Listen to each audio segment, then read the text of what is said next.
So good evening and welcome everyone. Many thanks for joining us for what promises to be a truly riveting program. My name is Ganitan Kori and I am the Henry and Lois Foster Director and Chief Curator of the Rose Art Museum. I'm beyond excited to be here with all of you for a conversation between my friend, colleague, co-curator, Dr. Elyan J. Hill, the Rose's guest curator for African and African diaspora art, and our very special guest, the brilliant artist Radcliff Bailey. Welcome, Radcliff, and thank you so much for making time to talk with all of us in this virtual Rose program. Before we begin, just a quick note that tonight's program has live closed captioning, and you can enable or disable this feature by selecting the closed caption button on your screen. It's labeled CC. Because the closed captions are auto-generated, we expect there may be inaccuracies within the transcript, but fear not, we are also recording this program. We'll correct the captions before the video is posted online, and you'll be able to see it online with correct captions. I want to thank Menon Gordon, who is our IT specialist, and Elizabeth Moy, our program coordinator, who are behind the scenes making sure this runs smoothly. And this evening, it's also a pleasure to extend special thanks to Brandeis alumni Amy and Frank Lindy for their generous support of the Rose programs, including tonight's program. So before we begin, Elyan asked me to set the stage for the conversation, which I am going to try to do. So Radcliff Bailey's Storm at Sea is an incredibly powerful installation that anchors and activates the Lower Rose Gallery and is one of the highlights of our major museum-wide 60th anniversary exhibition. The show is titled Recollections, 6 decades at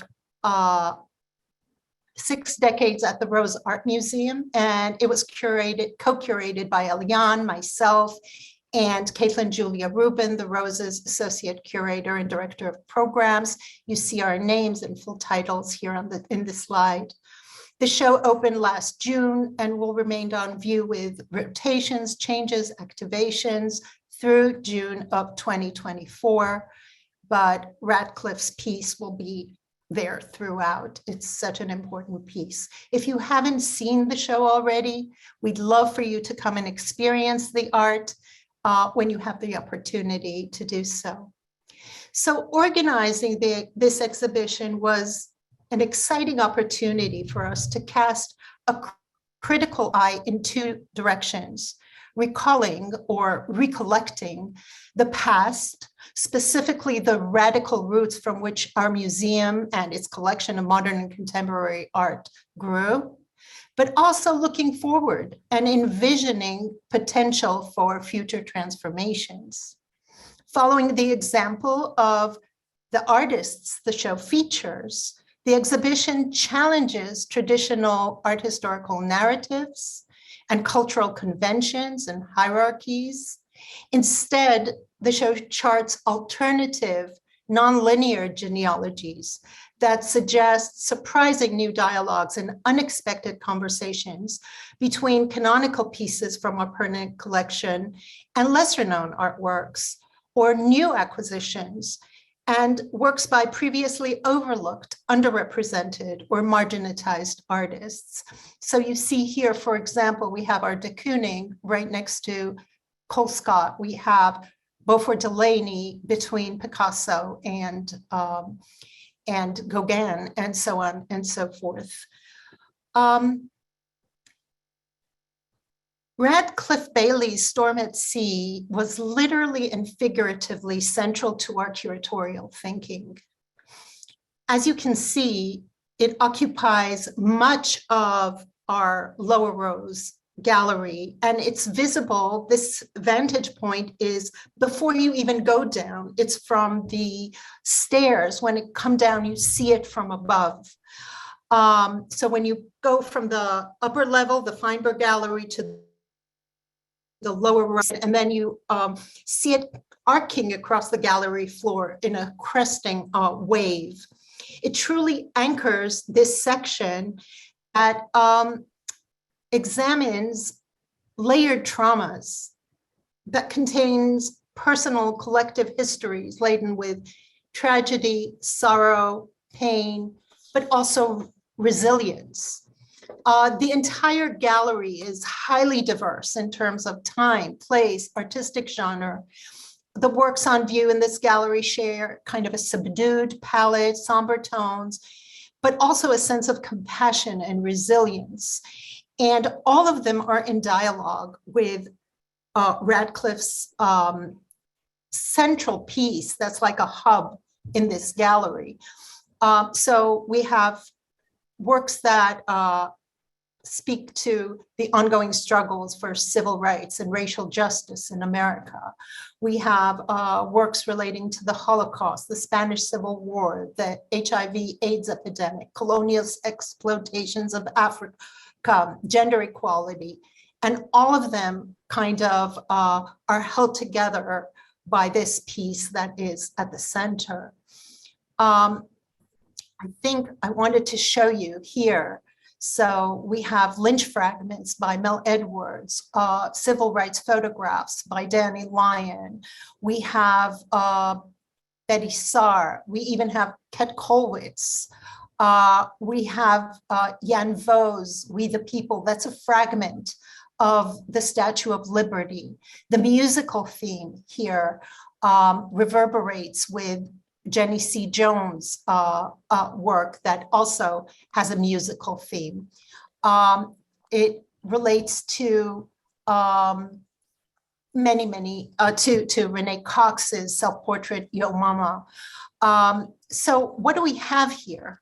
We have loose, dismantled piano keys that form turbulent waters, a stormy sea.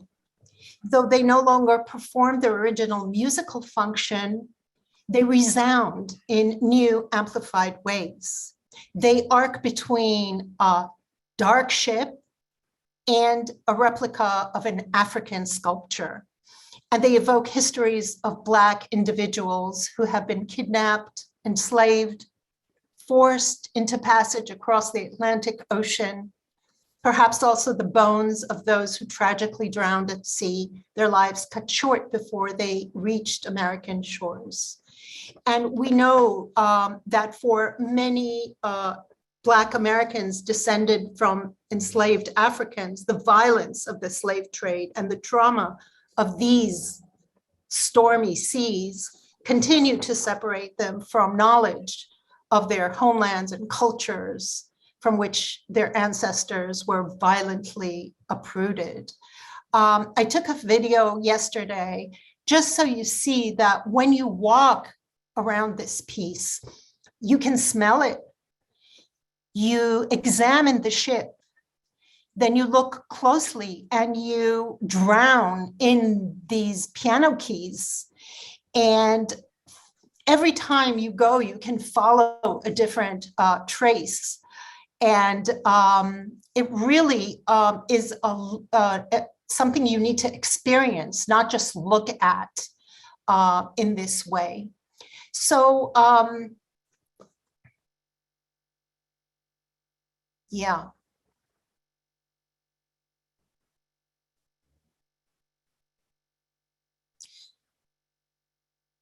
No, that's not what I meant to do.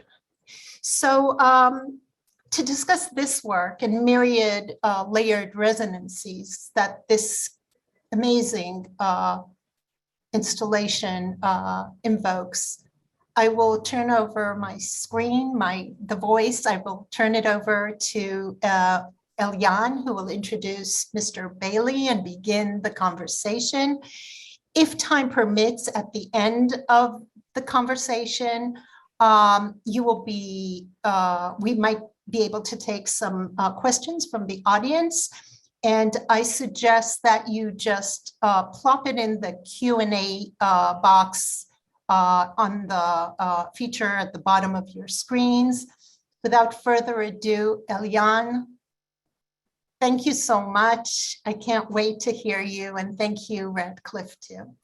Thank you so much, Ganit, for that introduction and contextualization of the way Storm at Sea fits into recollections, in which we are really trying to tell different histories of art and trying to deconstruct certain master narratives. So first, I want to introduce our very special guest, Radcliff Bailey, who lives and works in Atlanta, Georgia, and is a painter, sculptor, and mixed media artist who uses the layering of imagery, culturally resonant materials, and text to explore themes of ancestry, race, migration, and collective memory. His work often incorporates found materials and objects from his past into textured compositions, including traditional African sculpture, tin types of his family members, ships, train tracks, and Georgia red clay. The cultural significance and rhythmic properties of music are also an important influence in his work. So I am very honored to speak with you today about Storm at Sea and some of your other works that are in dialogue with Storm at Sea. People have been as Ganit mentioned, people have been so powerfully moved by Storm at Sea as a part of the exhibition. And for me, as a scholar of African and African diaspora art and performance, I am really fascinated by and drawn to the ways that your work addresses memory, addresses music, African art, and African diasporic history. So I'm going to sort of loosely structure our conversations around those ideas. Next slide, please. So looking at Storm at Sea, when I look at Storm at Sea, as Ganit mentioned, I see how the bristling wooden fragments of the piece form a choppy ocean out of thousands of glittering piano keys. I also see clear connections, which Ganit also mentioned, to histories of the Middle Passage, the leg of the triangle trade or the transatlantic slave trade that took captive Africans from West and Central Africa to the Americas. This trade often took people across the Atlantic Ocean from homes on the West African coast between the 16th and 19th centuries. And the fact that the piece is made by the coming together of a number of piano keys with this glistening black model ship and an African sculpture called an Oshe Shango seems itself to really layer meaning and perhaps memory into the piece. And one thing that it makes me think of, which is going to lead us into talking a little bit about memory, is something that the St. Lucian poet Derek Walcott has spoken about, something that he said about the Caribbean, and I think it applies to the diaspora as a whole. So he said in 1992, quote, "Antillean art is the restoration of our shattered histories. Our shards of vocabulary, our archipelago becoming a synonym for pieces broken off from the original continent." So for me, just thinking about all of these pieces and how they come together into a specific type of history, and how they can evoke lots of different types of memory. Next slide, please. So in the theme of memory, and we can keep going to the next slide, but my question for you is, how does memory play into your work? Do you see some of the works as mnemonic in themselves for specific time periods? Do they hold multiple time periods in them, like portals or time machines that could transport us to lots of different places and times? Do they contain memories of one person or of specific groups of people? And the way we'll do this when I ask you questions is just like, whatever comes out of my mouth, you can choose any part of it that you're interested in answering. But just on the theme of memory. On the theme, first off, thanks for having me, but memory has always been like I don't know. It's always been like an important part of my work. I think it's an important part of a lot of people's work. When I think about the piece itself, I have a whole different memory. Part of it is the act of making the work, and the work, as much as it is about the past, is pretty much, it's a lot about the present and the moment in which the work was being made. There's a relationship between, these objects that I find in particular areas that I'm very familiar with in the neighborhood that I grew up in. And I remember as a kid going past a shop which once had, well, basically they used to work on and repair pianos. And I remember going in the back of the shop as I was walking through the piano shop, and they were burning all these piano keys, and I wanted to collect the piano keys just because I felt like, in terms of making art, I felt like collecting objects from the past and storing them in my studio. I feel like my studio kind of becomes like an antique shop where I'm kind of searching for objects later on, as opposed to being very specific once I collect the work. I kind of collect it and allow it to kind of grow on me. But this piece in particular, I just remember collecting the piano keys and dropping them on the floor and going back to the shop and collecting more piano keys. And when I walked back in, it was just this mound, and it just spoke to me. So I allowed it to be as is. But memory is always a very important part. Part of it is like maybe the memory of sound that runs throughout the piano keys. Maybe that memory went from the past of Atlanta's past history. And I think there was one particular piano that was once used at the Fox Theater in Atlanta, Georgia. And it may not have been playing the music that I may have been caring for, but at the same time, I thought about it in terms of the history of the music at that time period, as well as, the history of jazz, and the act and the exercise of making the work was really like an act to me. Like, I've always had this interest, and I wish I could play an instrument. And I felt like my instrument is a little bit different. And sometimes it's visually, but it's sound in a different way. But the memory of the past, being a memory that I feel like lives in a lot of people's veins, be it the history of African Americans in this country or Africans in the diaspora, or just all around. I think about that. I think in the beginning, I was just thinking about, how can I say, a memory that I don't necessarily know. But what I do know is that there are a lot of African practice throughout the Caribbean and southern parts of the United States that don't necessarily, some of them don't necessarily go name, but you can trace it back to West Africa. And I always felt like before I made this piece, I never really understood my DNA in terms of my makeup as an artist, but I've always been curious about those practices. And I've always, as an artist, just out of curiosity, wanting to know my own history in terms of making art, be it that I have family members that are artists in my family, or be it that there were people who were making things that they were not necessarily calling it art, but they were making things that had a purpose of healing, a purpose of expressing their spirituality. I remember once going to this plantation on Cumberland Island, and I remember seeing the chimney stacks on the plantation. I remember seeing, because the buildings had fallen down, but the chimneys were still there. But there was one particular chimney that had a conch shell at the top of the chimney inside the house. And I kept thinking like, wow, I was just very curious about that. But it basically spoke to me in terms of people's spiritual practices. But then there's also another part of the memory that deals with the fact that I did not necessarily, a lot of us, we don't necessarily have those connections between those practices in West Africa. And for me, some of the first works of African art, which I would see throughout museums in the country, was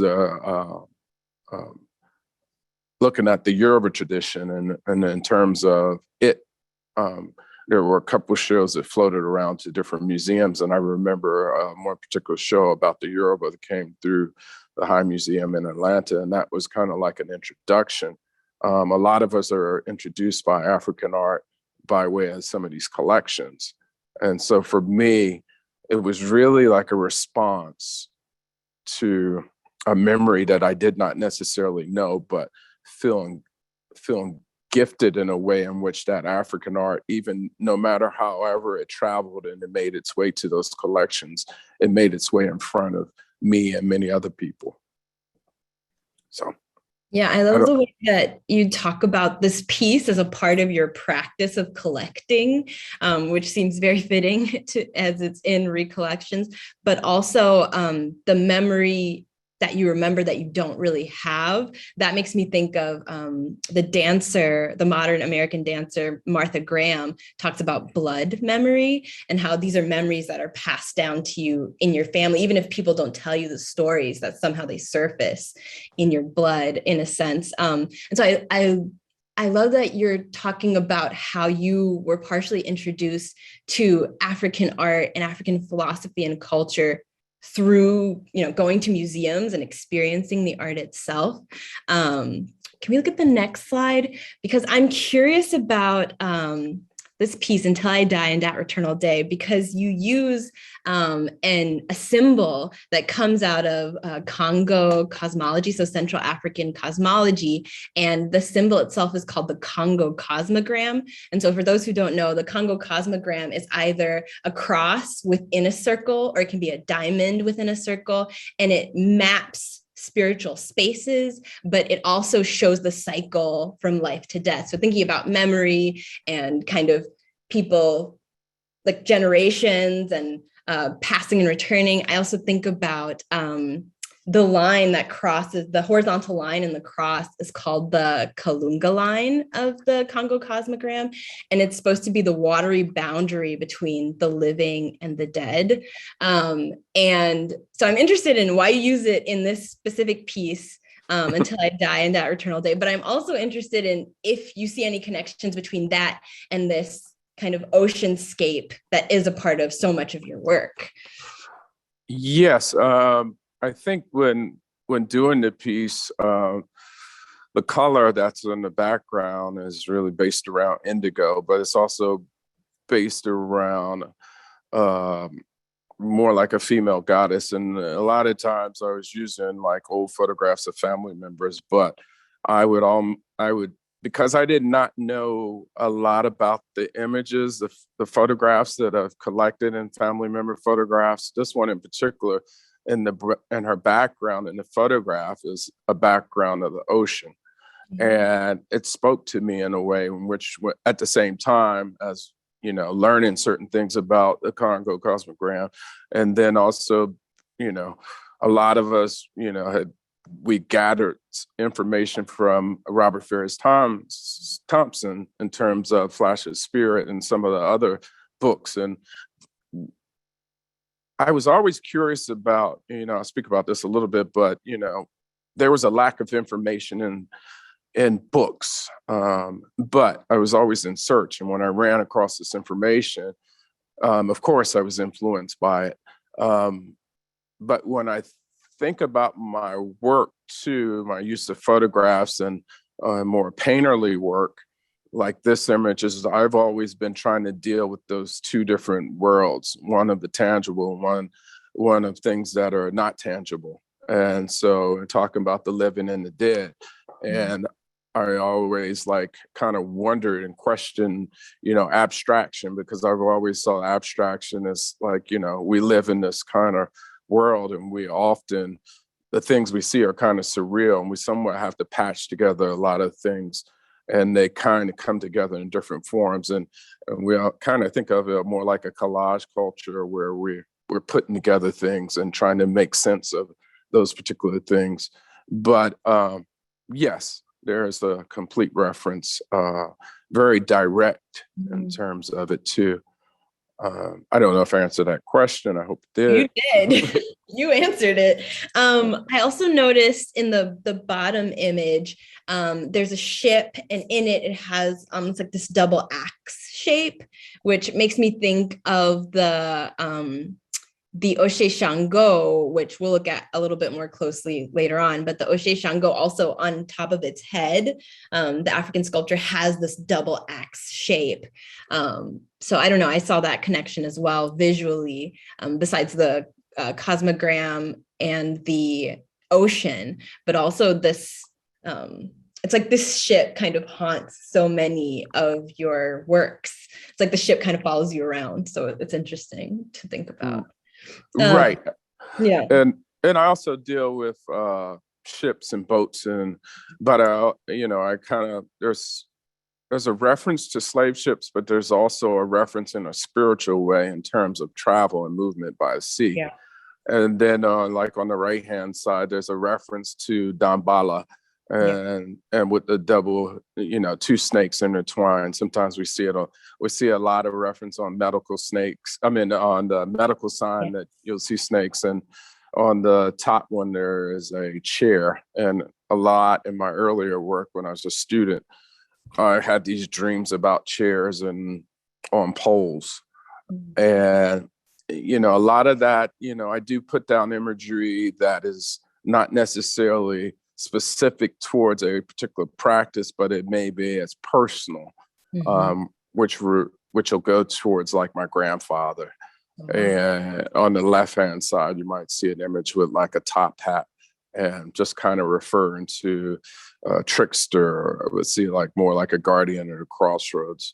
And Yeah, so you started to answer my next question, which is if you see a piece like Storm at Sea as a type of site of memory, or some of your other works even, as ways of kind of solidifying a heritage or claiming kinship with people in your genealogy that you talked about, your grandfather.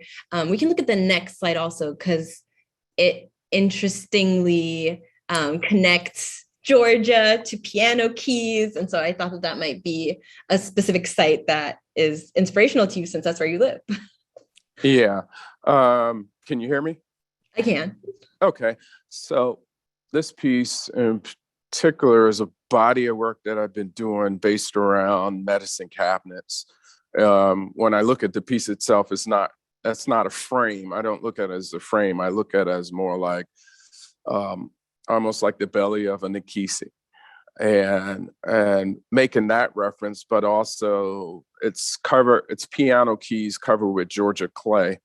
And a lot of that's just really, sometimes the piano keys are more like a play with DNA.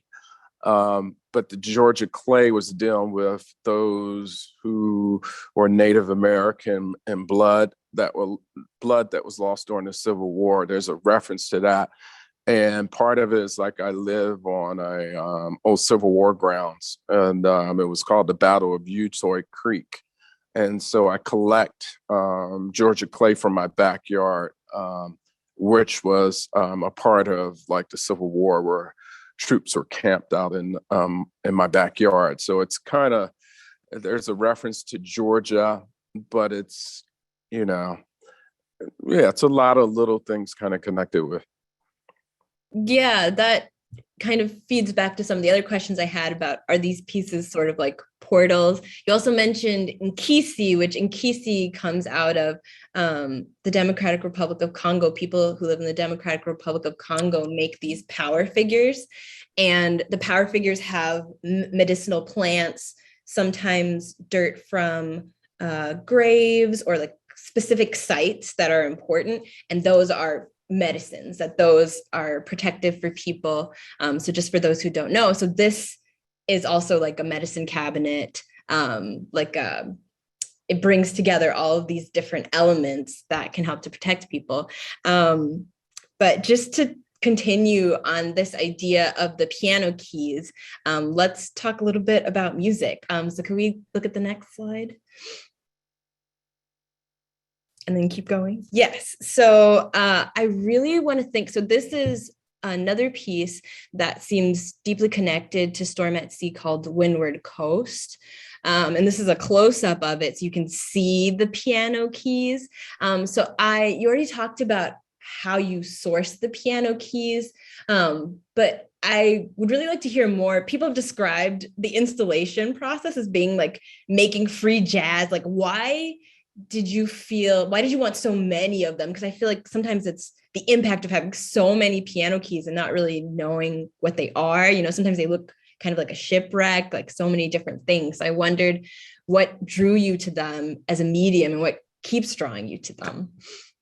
I think that the history in which they carry, because of when I think about those people who played the piano keys, I think about their DNA touching them, but I also think about the first form of, for me, the first form of trying to understand DNA was really understanding sound and relating to certain rhythms that I feel like I responded to.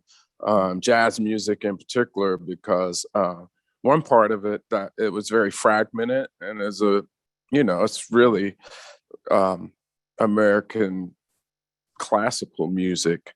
And I really, really, really respond to jazz in that way, but all kinds of music. There's different sounds that I respond to. There are different, I was thinking about Ali Fakatore, and I was thinking about different areas where certain music that I respond to kind of reminds me of the blues. And I think about John Lee Hooker, but I think about the cross between our music that is created throughout the Caribbean, southern parts of the United States, that has traveled back and forth many different ways. And I think about the music itself still being active at this very moment. So that's one response to it. It's different things. The music itself becomes different things depending on all the different elements that you add into it, the way it's broken down. So that makes a lot of sense. I have two more slides that are just kind of showing the scale of Windward Coast, so we can go through those. I'll get to that later, but to the next slide. So this piece, Nomo, is a sound installation as well as a visual installation. So I would love to hear more about this piece because we talked about it a tiny bit, and I'm just really interested in your thoughts on music in this piece. Okay.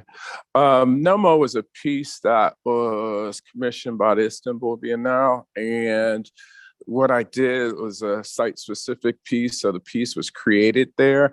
And what I wanted to do was kind of create a ship and the bottom of a ship. And I was thinking a lot about the Clotilda in the Mobile Bay, and thinking about here was this evidence of the ship that was sunken because it was an illegal slave ship. And I was thinking about those histories being dug up not too long ago. But at the same time, I'm dealing with that history, but I'm also fascinated with the history, the music of Sun Ra. And Sun Ra talks about outer space, and Sun Ra talks about he's from Saturn, but Sun Ra was from Birmingham, Alabama. So there's that reference to with Alabama and, in the Mobile Bay. But it's also meant to be more like a spaceship. And what you see are different figures looking in different directions, almost having conversations with each other. And there's a radio in the background, and it's playing the recordings of Sun Ra. And you'll hear June Tyson singing, "If you find Earth boring, same old, same thing, sign up for Outer Spaceways Incorporated." And it was really based around Sun Ra's music, but then it's also the radio itself is a friend of mine is playing bass on it named Taurus Mateen. And it's like parts of his music, but it's meant to be like a radio station. and a transistor that is used to travel. And on the top of the radio, there's an antenna that's made into a shape of a pyramid. So yeah, it's a piece based on the Dogon cosmology and outer space. And there was a moment when Sun Ra went to Istanbul and played on back of a truck. And him and his band, they played on the back of the truck and went through the streets of Istanbul. So there's a reference to that as well. No, so that is an amazing layering of history. So you have the mythologies and knowledge systems of Dogon peoples, and that's where the name Nomo comes from. And then that is overlaid with the possibility of seeing a ship's hold. Then the ship's hold becomes the spaceship of possibility. You know, where do we go from here? So I love those different layers. There's a detail that shows the faces. Where can we see the next slide? Is that, it looks like all the same face. Is that all the same person?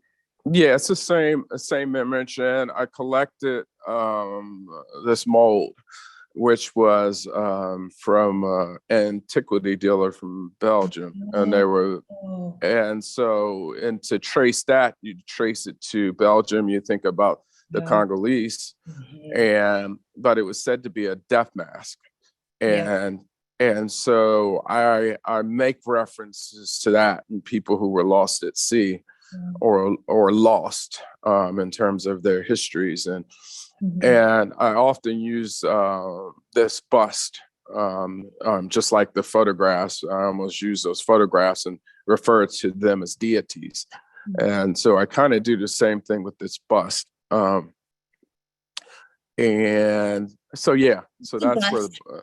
Sorry to interrupt. Go ahead. Bust from Windward Coast as well. Yes, it's the same bust. Yeah, that's so interesting. Yeah, your work is like jazz, that you have these kind of repetitions with different emphasis. Yeah, I love that. Can you look at the next slide?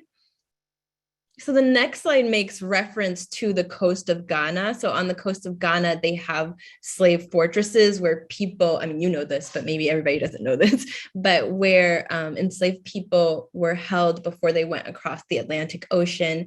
And it's out of these fortresses that many people talk about the door of no return. But the interesting thing about Notes from Elmina, not only that it plays on the idea of kind of notes, letters, but then also notes, songs, is that it's over sheet music for classical music. So I'm interested in why you chose classical music as kind of the medium for telling a story about the coast of West Africa at that time. Yeah, I used classical music because I was just trying to think of the music that was being played at that time period. I didn't want to just, refer in terms of music from West Africa. But I also wanted to do it in a way which I deal with color composition. I wanted to deal with a very painful subject matter, but I also want to try and find a way to deal with it with beauty. And I don't want to paint a dark picture, and because that's kind of like predictable of what you may think about that moment. But I also want to deal with the spirituality of people. So I want to deal with color and I want to deal with rhythm, and using that, painting over top of classical music, but leaving parts of the music. Sometimes I turn the sheets upside down. Sometimes I do different things. Sometimes I use water from different places, and I put it in a jar and I mix it with my gouache when I'm painting, just because I want to add another layer. But the way in which I'm trying to break it and change it up is kind of like the same way with the piano keys, or looking like classical music, but then also turning it into something totally different. Here you have these instruments that are used to play music in a particular way, but then you have these jazz musicians who are breaking the mold and changing up the sounds. So that's kind of why there are fragments of the music peeping through the ocean and the sky. Yeah, I totally agree with you about not wanting to paint kind of a dark picture.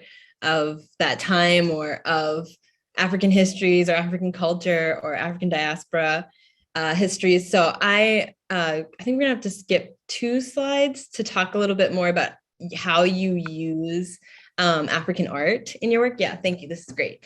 So I wanted to talk a little bit about where you sourced the Oshe Shango from and why you chose that particular piece or that particular object for this piece, Storm at Sea.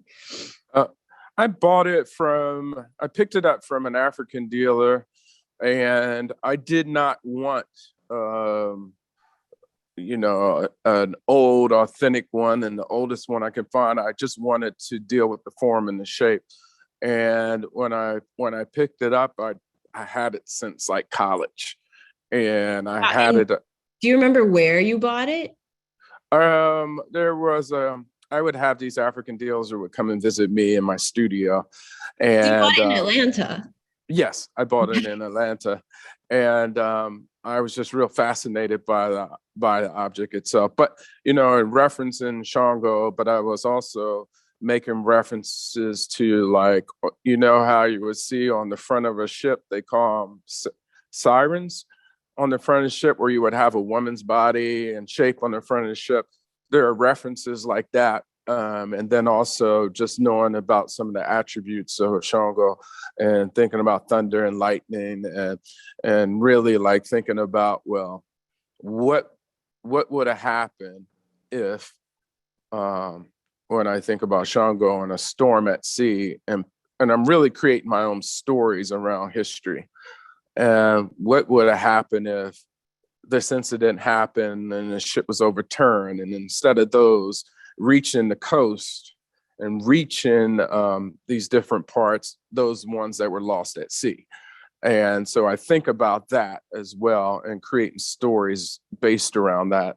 I mean, it's almost like when you hear about stories, which have been written about, those that were enslaved and escaped slavery, and those that were trying to catch those who had escaped slavery. And instead of, I think we've heard about it and seen it in Beloved, and somebody sacrificing their own child instead of them going through slavery because it was that painful. So in a strange way, I'm kind of dealing with that, and I have this imaginary storm at sea. But then I also think about, the storms that we deal with today and how they kind of follow those same routes. And so we kind of deal with them throughout, from New Orleans to, certain parts, certain coast. And so I think about that too. And I think about, the movements of the ocean. So, yeah. And that ties in really nicely to the sightline that we have to Renee Cox's Yo Mama, because she has this kind of fierce, protective, maternal energy, and thinking about this female figure, the Oshe Shango, as also being fierce and protective. This is my one. It's not a trick question, but I wanted to hear your thoughts about water spirits in African diaspora traditions. And we can go a couple of slides. Yes, to this one. I wanted to hear if you had any thoughts or made any connections. And it sounds like you might have, because you talked about sirens, which are mermaids, but made any connections to ideas of water spirits like Mamiwata. For those who don't know, Mamiwata is a Pan-African water spirit who sometimes appears as a mermaid, sometimes as a crocodile or a serpent. It's a family of spirits. So some of them female and male. So this family of spirits has dominion over the Atlantic Ocean, over wealth, over import and export. And they're really, people are scared of them because they are very fierce, but also people are seduced by them because they offer great wealth.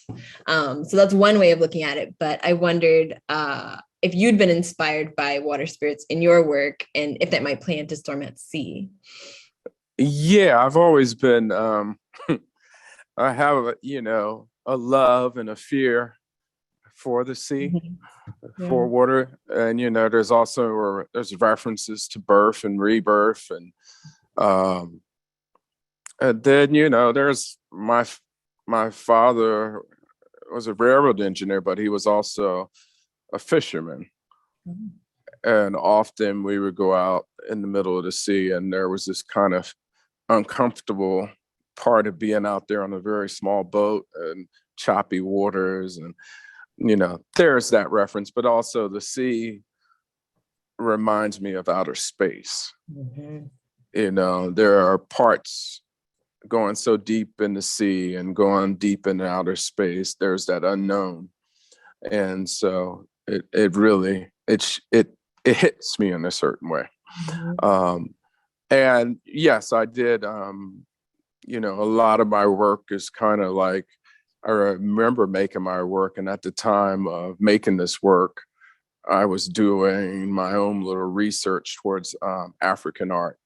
And I often, instead of like, I don't profess to know much, but what I do is I ask more questions in my work than I give answers. I don't have any answers.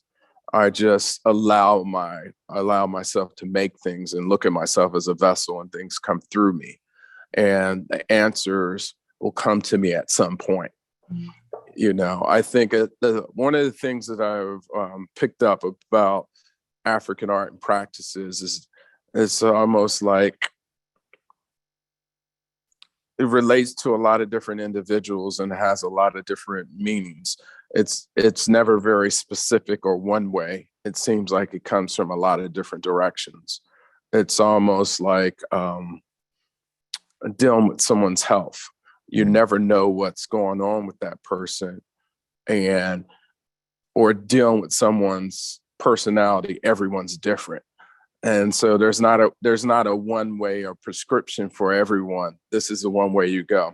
So I kind of allow some certain things to kind of go through me, and a lot of it was really based on, like earlier I mentioned about, these West African practices that I became familiar with because I was really in search of understanding my DNA and makeup. And so a lot of us, it's kind of like you can pick certain places throughout West Africa that deal with the slave trade. That's an obvious way to pick up certain places.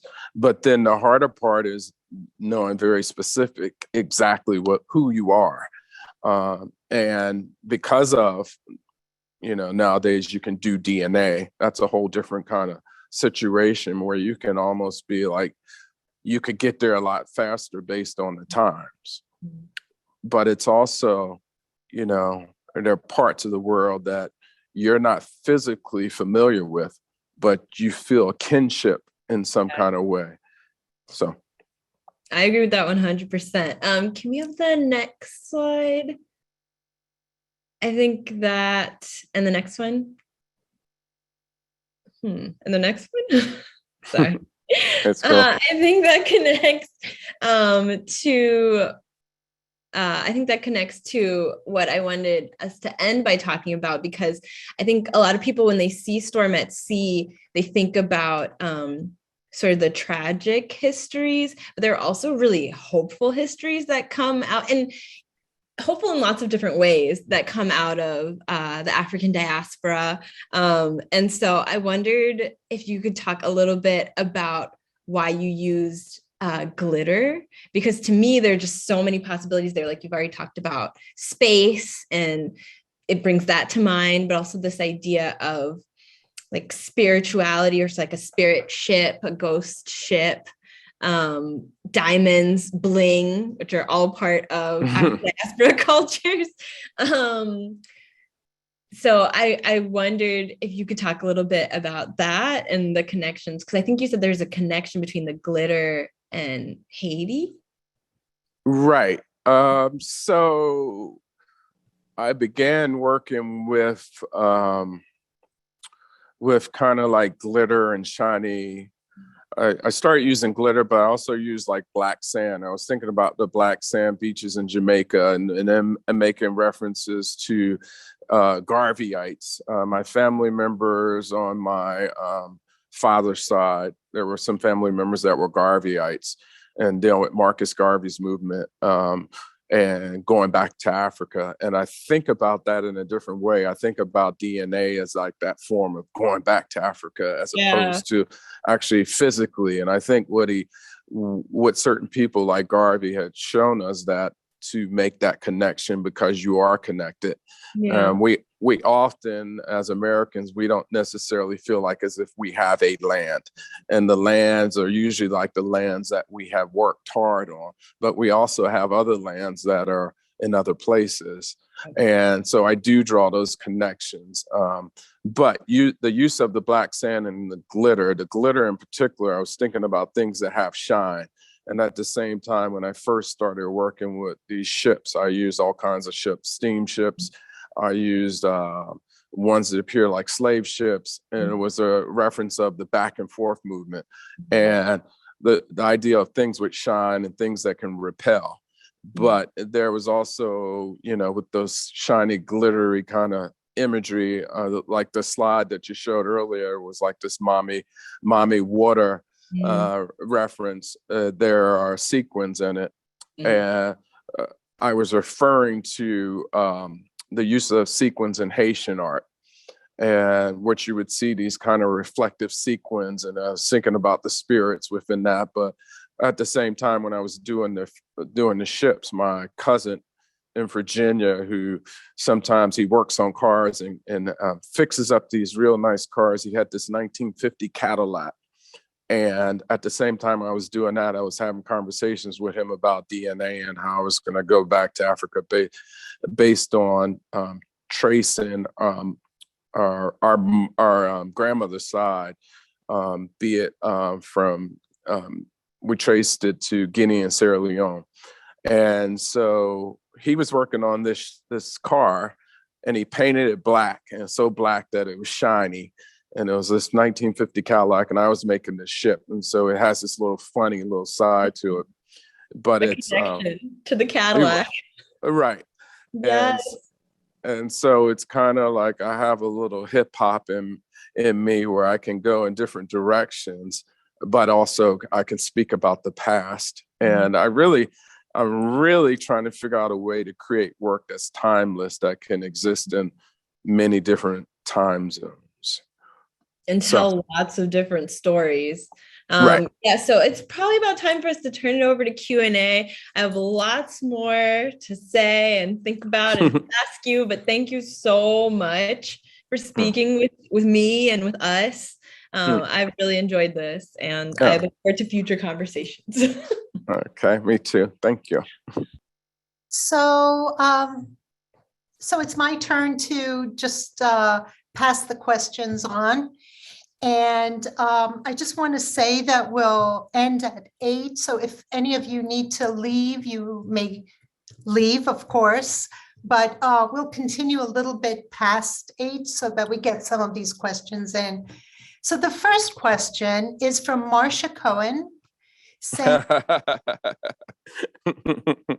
okay, I'll listen. So people will understand your laugh. It's "Hello, Radcliffe!" exclamation point. When you were a student of mine, your extraordinary sketchbooks were a rich process of drawing and material explorations, including collage. Is this still part of your working process? Best regards and congratulations from Marcia Cohen. Thank you, Marcia. Yes, there's still a part of me that deals with sketchbooks. But it's also very complicated with sketchbooks. I'm also like trying to figure out a way that no matter whatever I do at the moment feels like the same energy of a sketchbook. Like the first time you do it is the best time. And then everything after that, it kind of does something else for me. It's like working on a sketchbook and then going into the work itself. It can be very difficult for me because it's hard for me to retrace that moment. But the sketchbook does lead me back. And so, yes, and I do remember when I was a student, I had a sketchbook and I had a lot of thoughts. And I just remember having these images, of collage images of slain African Americans throughout history. And it was at the moment I was making these works, and I remember I was at home working, and somebody came knocking on my door, and they were really trying to sell me a plot. And, you know, if I died, here's a plot. And I just remember taking that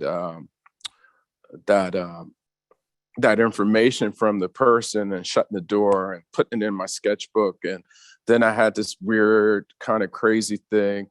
And I basically took a shotgun and I shot through the book. And as a student, I was really like interested in that moment of action. And it was really, I started using like the gunshot as more like an abstraction with the work. But yeah, thank you. We have another, we have a lot of comments. This is fascinating, awesome presentation, and more. But here's actually one question from Anne Guyon, who goes by Annie. Sweet Georgia Brown and the lines you use in so many of your works, piano keys, musical staffs, lines of blue, the hull, Enuma, etc., make me think of strata, of the soil, of the sea, like layers of history, and the notion of excavation. Have you studied archaeology, and is that part of your approach as you create your works? No, I haven't studied archaeology. I don't know. There's a way in which it feels like it's easier to start with materials that have a past or have a history, as opposed to working from nothing. So I feel often like I need to start from a particular space.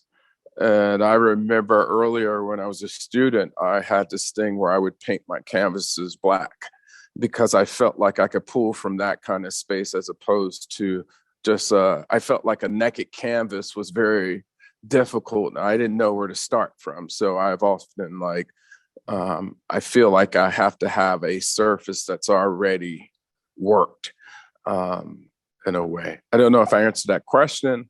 I kind of did it in a roundabout way. I think you did. Okay. Gail Wright writes, this is fantastic. Do you make the connection between the marimba and thumb piano and the piano in your work? I do. I have a photograph that I collected. One in particular, there was I think it was from West Africa, but there were, and it looks like a photograph that was from like the 70s because it has that kind of tint to it. But I often look at the photograph, but it's a photograph of people collecting gourds. And I think about a way in which I can connect. But yes, there is that connection between that sound. Often when I install the piece itself, the one with the piano keys hit the ground and they make that kind of sound because of the metal and the wood and the hollowness, and as once they hit the ground. And yes, there is a reference, but not direct. I think often sometimes you make work and you can have hundreds of different references, and they're all good references. And sometimes it's very difficult to remember exactly all in at once. Well, thank you. Do you have space for two more, Radcliffe? Sure. Okay, thank you. This one says, and I quote, "This is Dabney Sanders from Greensboro, North Carolina. Welcome to the Rose, Dabney. Looking forward to having Radcliffe's outdoor piece installed here this summer on the downtown Greenway. Wondering if Radcliffe could talk about his move towards sculptural work and especially public art rather than gallery or museum work." Okay, cool. Well, there's a piece that I'm doing in Greensboro, and basically it's an outdoor sculpture, but the piece itself is like it's a railroad track that runs 30 feet high in the sky, and it's 2/3 the size of an actual railroad track. It runs in the sky, and there's a lot of references like my other work, but dealing in an outdoor space. It always seems easier to work outside of the cube. I studied sculpture when I was in college, and it was always easier to deal with space and to work within nature in a particular way. I think often sometimes it's sometimes hard to go within the space of a cube because there are certain limits, and I've always wanted to just push those limits.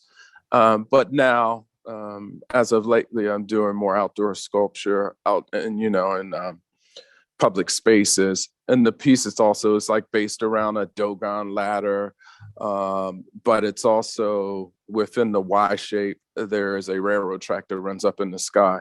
It's a lot of references to the Underground Railroad, but then also it's a proximity to a house that was a part of the Green Book, which is called the Magnolia House. And so there are references to that, but there are references to freedom and the idea of freedom and being outside and also freedom in a different space.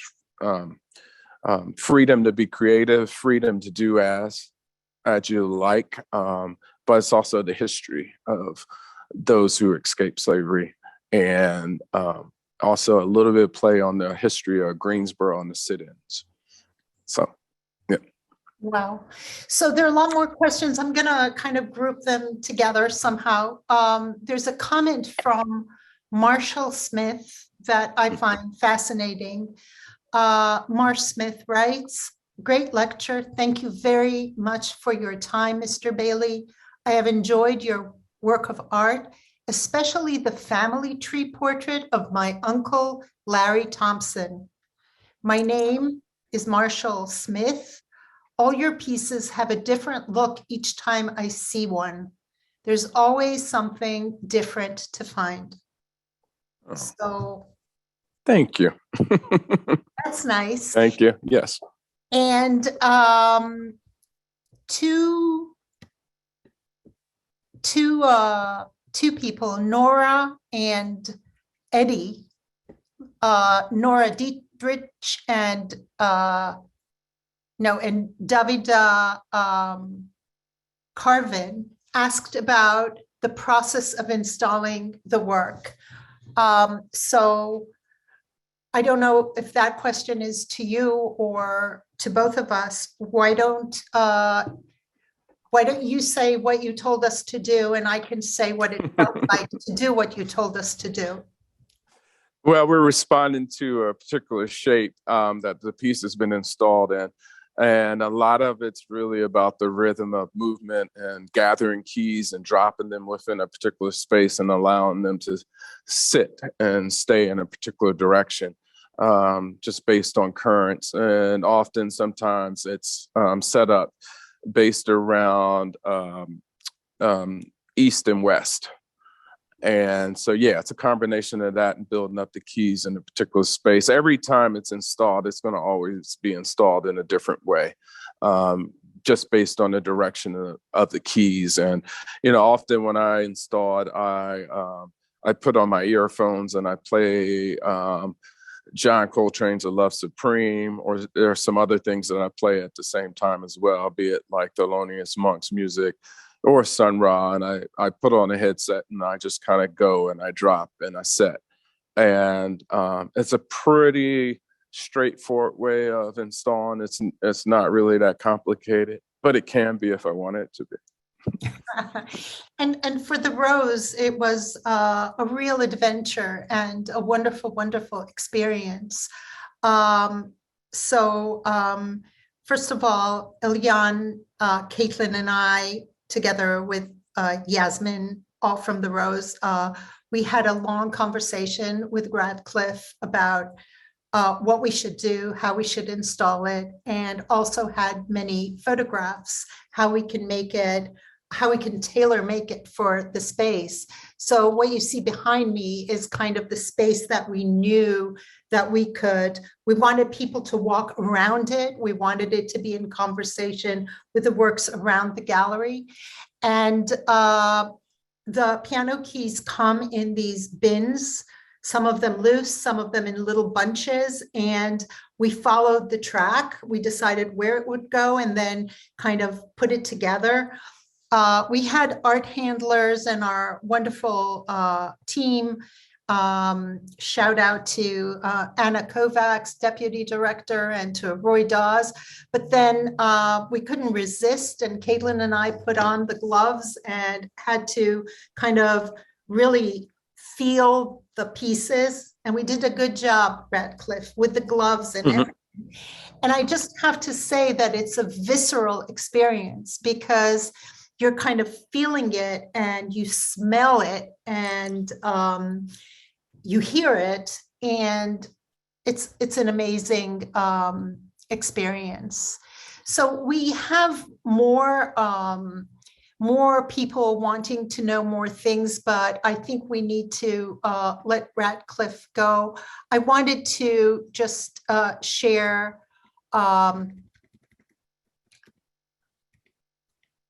this with you before we say goodbye.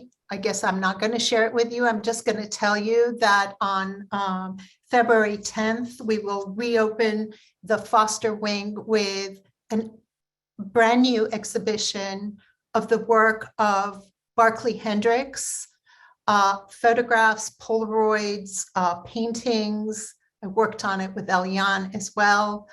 It's called My Mechanical Sketchbook, Barclay L. Hendricks and Photography. We're going to open on the same day, focused presentation, Frida Kahlo at the Rose Art Museum with 3 Frida Kahlo paintings, self-portraits, and several related photographs. And a week later, February 17th, we're opening a video exhibition called Displaced, Raida Adon's Strangeness. And the roses happen in place. And part of the reason is because we have this amazing work by Radcliff Bailey. And we have a wonderful team, including Dr. Elyan Hill. So thanks everyone for joining us. And thank you, Elyan and Radcliffe, for this really fascinating conversation, layered conversation. Thank you. Thank you, thank you, thank you. And goodbye, everyone. See you at our next Virtual Rose program. Thank you.